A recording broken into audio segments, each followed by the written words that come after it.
Bom dia, pessoal, tudo bem com vocês? Vamos falar um pouquinho sobre bruxismo?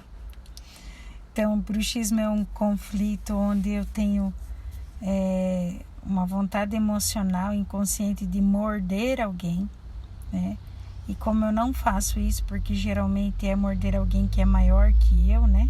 Maior que eu no sentido de que tem uma hierarquia além de mim, eu fico segurando os meus dentes apertados para que eu não faça o movimento de morder.